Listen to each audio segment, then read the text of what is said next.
दोस्तों, अगर गवर्नमेंट के किसी ऑफिसर के पास कोई भी पैसा आता है लेकिन वो पैसा रेवेन्यू नहीं है या फिर डायरेक्टली गवर्नमेंट का पब्लिक मनी नहीं है, तो उसका क्या होता है। रूल नंबर 8 इसी से रिलेटेड है, जो ये बताता है कि जो पैसा किसी भी ऑफिसर के पास आया है इन हिज ऑफिशियल कैपेसिटी लेकिन गवर्नमेंट का रेवेन्यू नहीं है, तो वो पैसा पब्लिक अकाउंट ऑफ इंडिया में जमा होगा but not as a consolidated fund.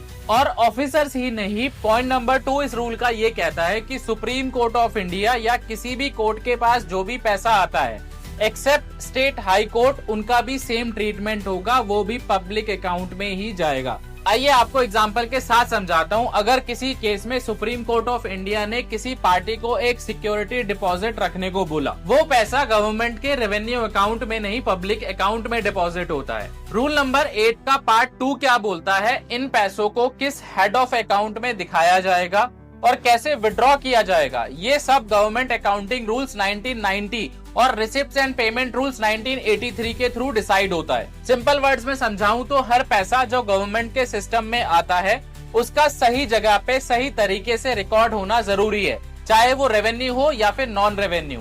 इस तरीके की जानकारी पाने के लिए मुझे फॉलो कर लो।